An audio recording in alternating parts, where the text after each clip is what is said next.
வணக்கம்.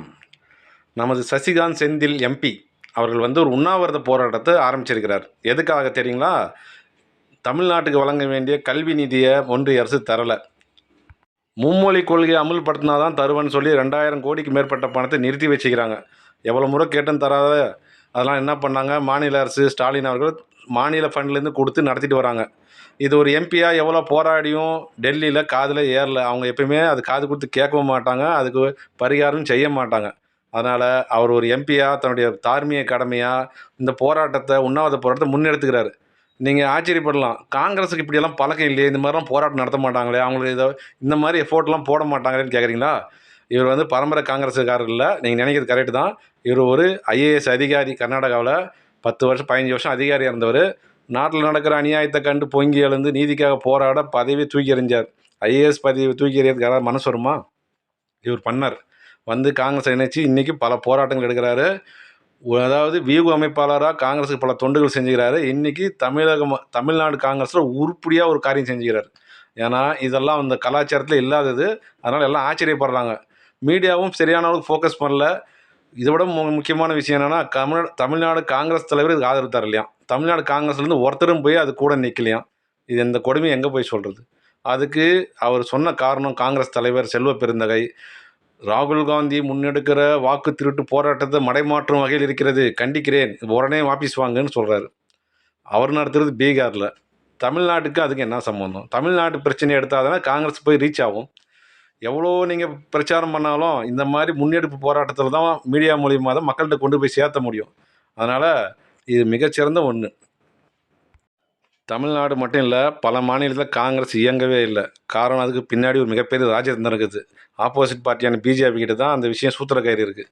என்ன பண்ணுவாங்கன்னா, இப்போ நீங்கள் டெல்லியில் பார்த்தீங்கன்னா கூட சசி தரூரை தலைவராக நிற்க வச்சாங்க. அதுக்கு பின்னாடி இருந்தது யார் தெரியுமா? அவர் முன்னாடியே பாஜகக்காரன் மாறிட்டார். ஒரு பிரச்சனையில் கேஸில் மாட்டி லாக் ஆகி அவரை சூழ்நிலை அழுத்தத்தில் மாறிட்டார். அவரை தலைவராக நிற்க வச்சு காங்கிரஸே அவங்க கண்ட்ரோலை கொண்டு போக பார்த்தாங்க. நல்ல வேளை ராகுல் காந்தி குடும்பம் கண்ணை முழிச்சு கார்கேவை போட்டு காங்கிரஸ் கட்சி தப்பிச்சுது. மாநிலத்தில் என்ன பண்ணுறாங்கன்னா, ஒரு தீவிர பிஜேபி எதிர்ப்பாளராகவோ இல்லை நாட்டுப்பற்றோ கட்சி பற்றோ உள்ளவங்க போட்டிங்கன்னா அவங்க ஒழுங்காக இருப்பாங்க. பல கட்சி வந்தவங்களை போட்டிங்கன்னா ஈஸியாக வேலை போயிடுவாங்க.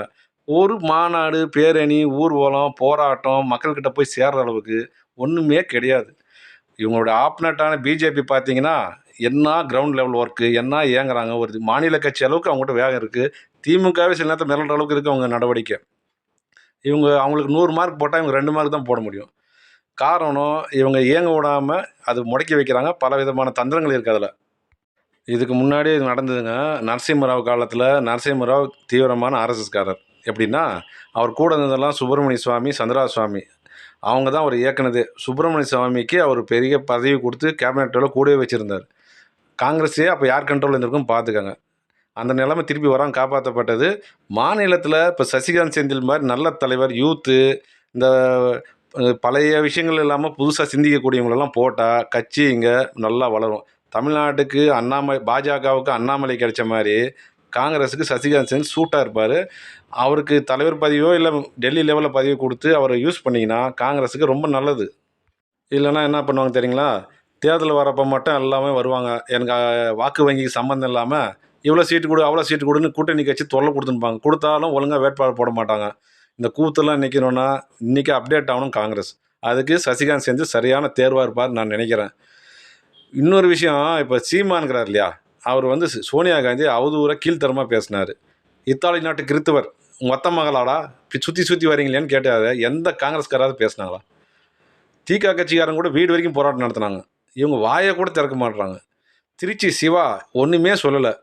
தூண்டி விட்டவொடனே திருச்சி வேலுசாமி மீடியா ஏறி கத்தினாங்க. அப்படி திமுக கூட்டணி உடைக்கிற மாதிரி பேசினாங்க. இப்போ அவங்களாம் எங்கே போயிட்டாங்க? பணம் கொடுத்தா தான் பேசுவாங்களா என்னன்னே தெரியல. இதெல்லாம் ஒரு ஜோதிமணி எம்பி என்ன பேச்சு பேசுனாங்க, இப்போ பேச வேண்டியது தானே?